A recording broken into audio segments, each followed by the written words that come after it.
সন্তানদের মুখে খাবার তুলে দিতে শেষ সম্বল হিসেবে নিজের মাথার চুল কেটে বিক্রি করেছিলেন রেহানা খাতুন।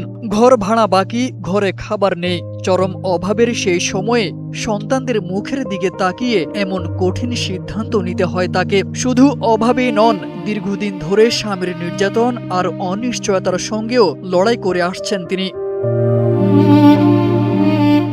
খুলনা মোংলা রেললাইনের পাশে ছোট্ট ঘরে দুই সন্তানকে নিয়ে কোনো রকমে দিন কাটছিল রেহানার। স্বামী দিনমজুর আবু জাফর কাজের সুবাদে প্রায় ৮ বছর আগে সিরাজগঞ্জের উল্লাপাড়া থেকে বাগেরহাটে এসে রেহানাকে বিয়ে করেন। কিন্তু মাদকাসক্তির কারণে সুখের হয়নি তাদের সংসার। অভাব অনটনের পাশাপাশি প্রায় চলতো ঝগড়া বিবাদ। আমার নাক ফুল বিক্রি করে দিলাম ২০০০ টাকা, মাথার চুল বেচে দিলাম ১০০০ টাকা।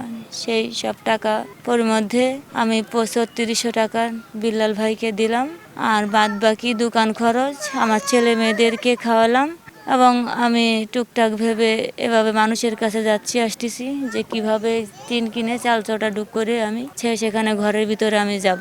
5+ স্টার রেটিং প্রাপ্ত দেশের সর্বোচ্চ বিদ্যুৎ সাশ্রয়ী ওয়ালটন এসি স্মার্ট কমফোর্ট এখন নেক্সট লেভেলে। তবে গণমাধ্যমে খবর প্রকাশের পর নিজের কৃতকর্মের জন্য স্ত্রী ও দেশবাসীর কাছে ক্ষমা চেয়ে রেহানার কাছে ফিরে এসেছেন আবু জাফর। আমার কোনো ইনকাম নেই, আমার হাত ভেঙে দেওয়ার পর আমার কোনো দেখাশোনা নেই। আমি আমার মতো আমার ছেলে নিয়ে, আমার ছেলে আমার কাছে ফালা দিয়ে চলে গেছে। আমি খাতেও পারি নাও পারি, এক বেলা খাই 2 বেলা না খাই থেকে আমি এইভাবে চলতেছি। আমি আপনাদের কাছে বিচার চাই, আমার যে কোনো একটা শান্তমূলক বিচার দেন। আপনারা যে বিচার করে আমাকে দেবেন আমি সেইটাই মাথা পেতে নেব।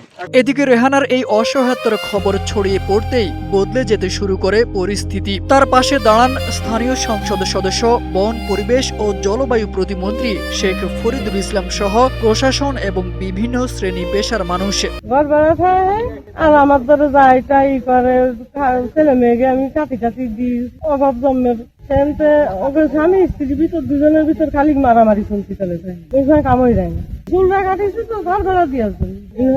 কোনো ইনকাম বর্তমানে টোটাল নেই, বেকার পুরা। বাগেরহাট জেলা প্রশাসন রেহানা ও তার 2 সন্তানের জন্য নগদ অর্থ সহায়তার পাশাপাশি 2 মাসের খাবার এবং আশ্রয়ন প্রকল্পে একটি ঘরের ব্যবস্থা করেছে। রামপালে যে ঘটনাটি আপনারা আমাদেরকে জানিয়েছেন, তাৎক্ষণিকভাবে উপজেলা নির্বাহী অফিসারকে আমরা বিষয়টা জানালে সে তাদেরকে আর্থিক সহায়তা করেছে, তাদেরকে শুকনো খাবারও দেওয়া হয়েছে এবং তাদের বাসস্থানেরও ব্যবস্থা হচ্ছে। আমাদের আশ্রয়ন প্রকল্পের অনেকগুলি ঘর যেখানে লোকজন নিয়মিতভাবে থাক, তো সেই যাকে আমরা নির্বাচিত করেছি। যে সন্তানদের মুখে এক মুঠো খাবার তুলে দিতে একদিন নিজের চুল বিক্রি করতে হয়েছিল বাগেরহাটের রামপালের রেহানাকে, সেই কঠিন দিন এখন পেছনে ফেলার সুযোগ তৈরি হয়েছে তার। তবে আর্থিক সহায়তার পাশাপাশি স্বামীর নির্যাতন থেকে মুক্তি, সন্তানদের নিরাপদ ভবিষ্যৎ আর স্থায়ী আশ্রয়, এই 3টি এখন তার সবচেয়ে বড় প্রত্যাশা। তারেক আজিজ খান, NPB।